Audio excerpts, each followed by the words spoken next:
And welcome to the Formula 4 Racing League. Once again here for round number 16 of the World Championship here in Italy for Monza. In honour of racing on the oldest track on calendar, we present to you the sound of the old engines as the cars wait at the starting grid.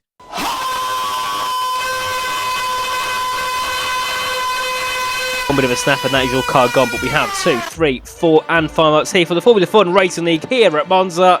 And the lights are out and they're heading down towards turn one. A good start from the guys at the front, but a really good start from Hibby in second. They're looking to make it too wide down towards turn number 1. Footy in third. Fly Scott on the outside, started second, had a really poor start, did Fly Scott, as he's got back up into third and they completely hops for chicane and will drop behind Scrummins, who started 10th on the grid. Scrummins up to third from 10th place. A brilliant start there.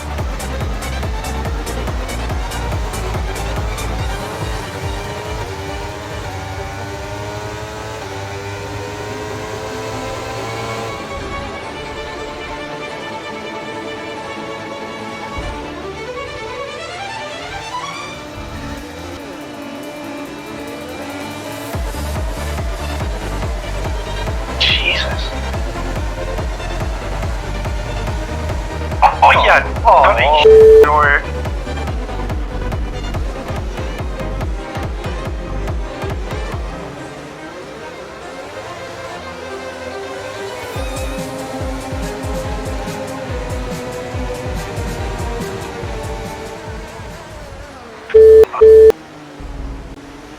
okay, so you knocked me from second to fourth. As we head our way through the Curva Grande now, and the mediums versus the softs as Hibby makes a move past Zenzoka. Now that makes me think maybe it's Zenzoka's plan to try and stay behind and use that DRS to his advantage. Of course, on this game the DRS is going to be enabled on lap 3 of 13, not lap 2 like it is IRL.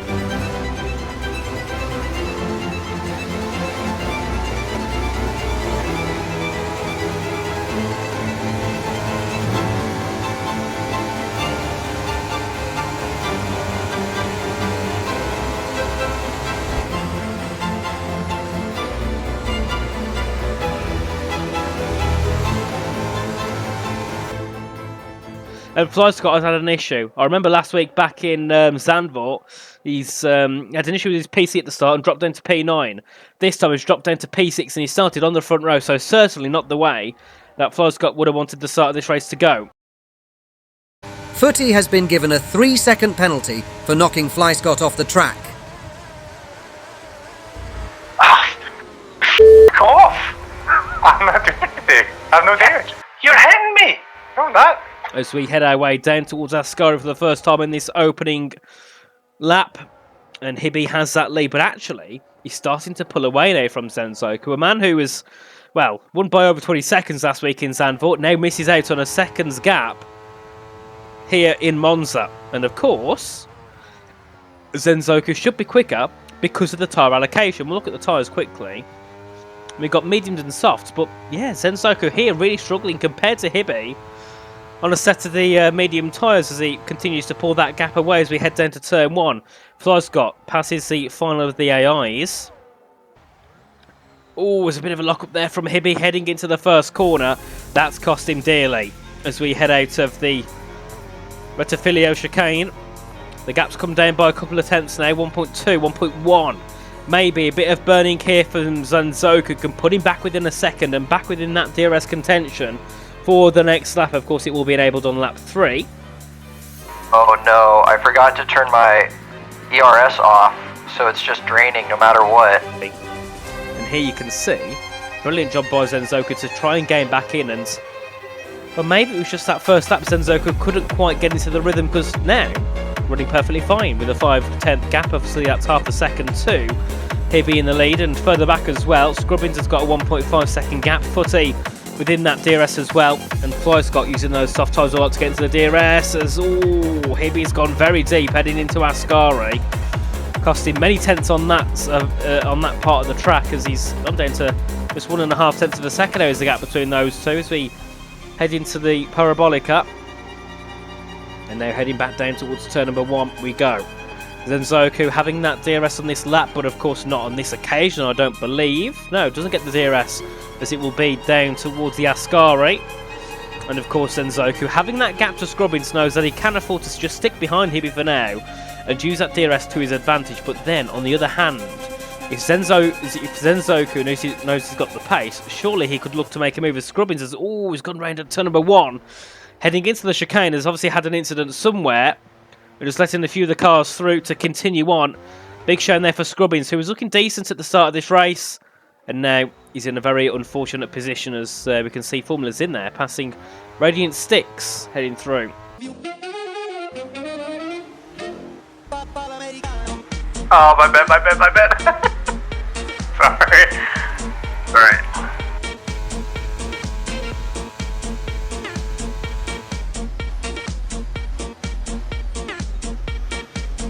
Footy has been given a 10-second penalty for spinning out Scrubbins.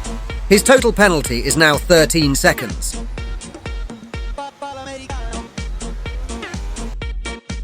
In towards turn number 3. But Zenzoku now on the rear of Hibby. Fly Scott. Oh, makes a move past Footy. Footy's gone round as well. Oh, and couldn't really get the car turned nicely. Oh, reverses heavily into the barriers. Of course, if we had sim damage on, that would be a broken front wing, broken rear wing, sorry, for sure. As he continues his way on. So 2 of our cars now at the back of the grid. Definitely not enjoying this race.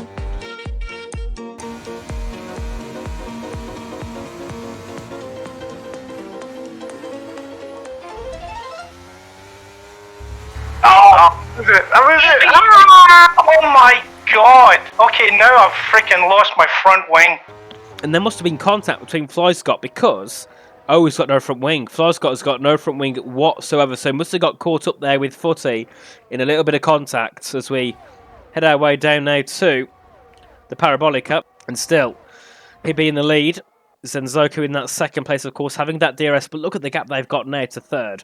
8.5 seconds. They're in a very good position here, just to keep pulling away.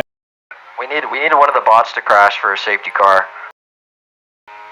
We don't need a safety car. Yes, we do. Caught up in that incident, I believe, with Footy. Last lap, of course, costing him a lot of time. In various areas of the circuit, especially the straights, you get to... Well, on the straights you can gain up a little bit because of having no front wing, but in the corners, that's where it's painful. You can see here on board with Fly Scott. We'll watch him into the first Lesmo. Look how much he has to really just turn the car, and you can't get it turned in at all. As you head your way in, carrying very minimum speed into there. What's happened behind? That'll be Footy. No, it'll be Scrubbins having an incident. Down, I believe, at the same place he had one last time. Oh, as he spins and hits the wall, but luckily I don't think any damage on that car for Scrubbins, as he also clatters into the barriers behind a little bit like what Footy did on the last occasion. As he will continue on. Of course, what's happened there at the front as well? Someone else has had an incident. Who's that? Oh, Zenzoku heading into Ascari. He's had a big incident now and has dropped to 7th place. Has he got damage on the front wing? No, he hasn't. So, luckily no damage there for Zenzoku, but certainly not what he would have wanted. And look at the gap. Hibby has a 10.2 second gap here. And we're only on lap 5. He's in a very good position at the moment to just continue leading this race and just not really worrying about the cars behind. Zenzoku's not going to catch up a 10-second gap in, 8 laps? No one is, as we head our way to turn 1, and Zenzoku looking to close in and make the move, but no, chooses to stay back.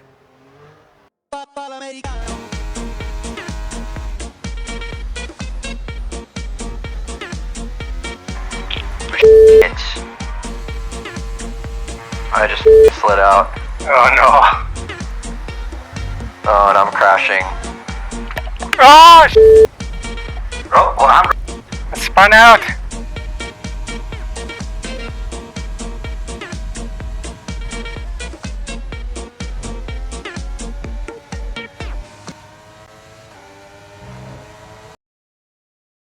As we head our way down towards the Del Roggio chicane. Footy's kid has entered the room and is having fun with interfering the race. Sitting behind as Zenzoku gets past Formula QT. Oh, but runs a little bit deep heading through the chicane. Allows the AR to get back head. But surely we'll look to go up the inside, heading into Ascari here. Of course, Lesmo 1, Lesmo 2 is your next enemy. And then, as Footy's left the session. I spun out again. The game crashed and it stopped working, but... Footy's steering wheel and wheelbase were treated like playground monkey bars and caused the game to crash. Zensoku passes Formula QT, heading into Ascari at the front of the gap. Considering Flyscott has got no rear wing, the gap's not really gone down that much between himself and Hibby. Of course, the drivers do need to make their pit stops soon. Of course, 3 drivers being Formula QT, Zensoku and Flyscott on the softs. So we're at the halfway points of the Grand Prix, and Hibby has a 12.5 second lead here. Hibby could probably spin twice and still come out and still have that lead. That's how big a 12-second gap is. Zensoku in 6th now, heading into the pits now. Change of tyres, soft to medium. Radiant sticks from a medium to a soft. The same with Formula QT. There's now the gap between 1st and 2nd is 13.35 seconds. I keep speeding in the pit lane. Flies, Scrubbins gets a 5-second penalty for speeding in the pits, and that is the last thing that Scrubbins would have wanted. But as I was saying about the front pack, Hibby on a medium goes to a soft, better tyres. Flyscott goes from a soft to a medium, worse tyres. So, Numina, Braxika, Formula Z have also got to pit. So we'll see, when does Flyscott decide to make his pit stop in the Grand Prix? That is the main question we got here. So Hibby can go very long on these mediums, go into a set of softs on maybe lap 10, 3-lap blast, and easily have that winning position. As you can see there, Braxika, of course, not making a pit stop, has a 19-second gap to the leader. And, hard tyres for Flyscott. And a couple of hard tyres as well being used. And can we see any moves down to turn 1? Zenzoku's going to be in 6th place now, passes Formula Z and Flyscott. Now that is key for Zenzoku's race in the championship. Can get the move ahead of Flyscott now and put himself, in terms of the cars that are actually running on circuit, which aren't AI, puts himself into a net P3. But also, Footy's got to pit, which means Zenzoku will be in a net 2nd behind Hibby, even though the gap is so big, as Zenzoku does look to make a send on Radiant Sticks there. That'll be Flyscott completely jumping the chicane, and I think we'll allow the AI through that so he doesn't get a penalty. But certainly, not been an ideal race here for Flyscott USA. Definitely will be one he would like to forget.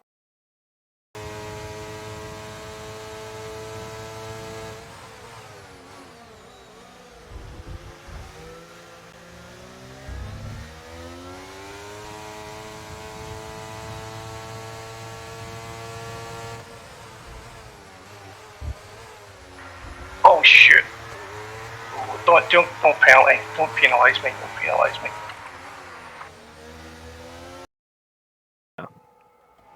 This will be Flyscott looking to make a move ahead of Radiant Sticks, as Formula Z makes a move ahead of Formula QT. Headed into turn number 1. The two formulas going at it for P8 and P9. They head their way through. A gold livery and a pastel pink livery.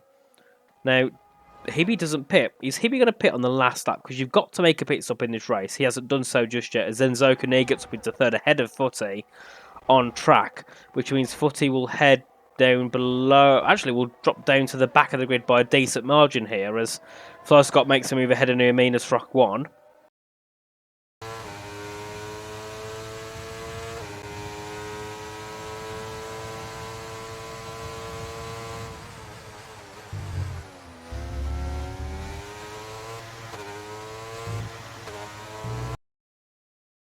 It's game on here for Flyscott to try and bring that gap down, as Hibby heads his way through in towards the 2 Lesmos now. Lesmo 1, then Lesmo 2. Has a 24-second gap at this rate. Will pit and come back out in the lead. That's how far ahead he is. So he's in a very good position. So we get the gap to leader once again. Yeah, you can see it.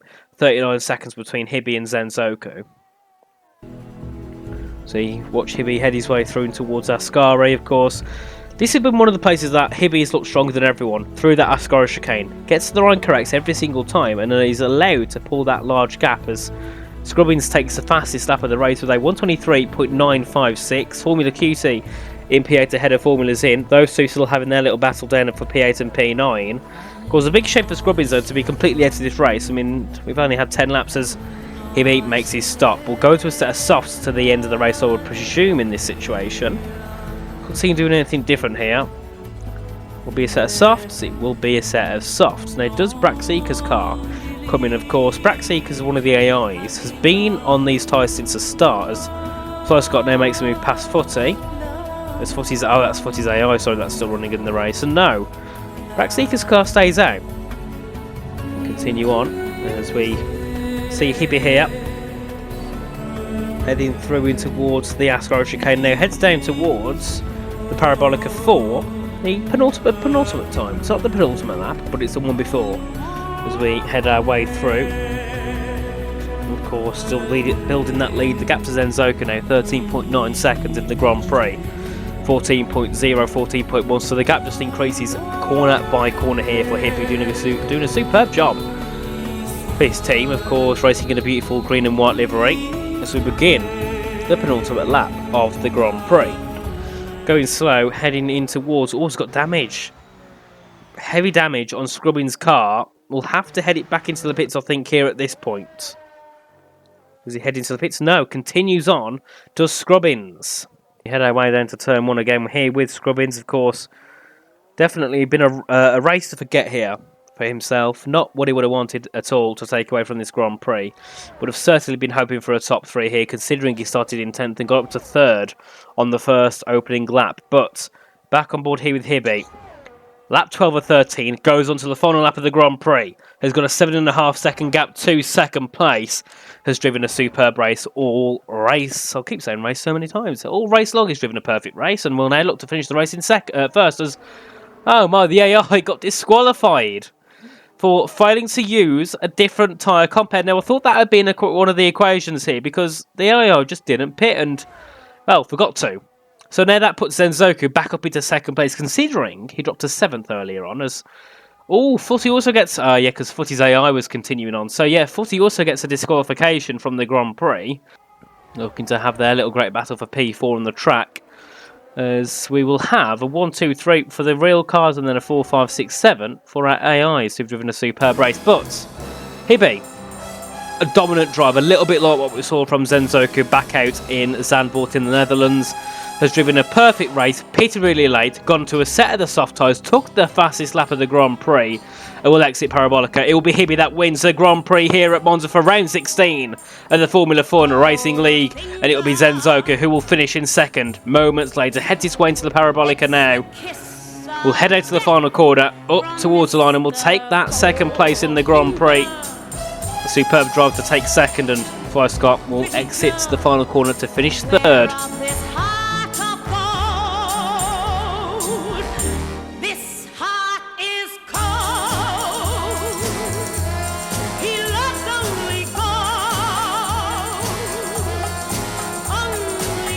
And Scrubbins will head out of Ascari, head down towards the Parabolica, and will come home in 8th place.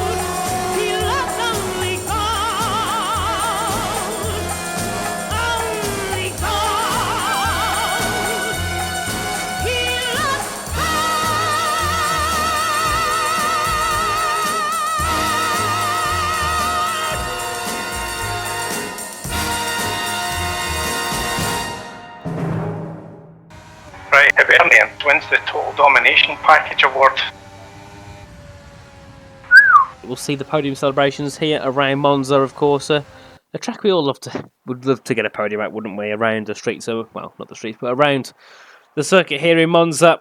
And it will be, of course, Hibby who takes that top spot. And seeing he's Scottish, seeing he's got a green and white livery, something tells me maybe he might be a bit of a Celtic fan, possibly. But he will lift that top spot, and it will be Hibby who takes the victory around Monza for round 16. I think now puts himself into a position to lead the championship, or at least very close time. So thank you yet again, guys, for joining us, and we'll see you again next time for round 17 of the championship, where we head off to Baku. So keep yourself tuned in for then, guys, and we'll be back next week for the Azerbaijan Grand Prix.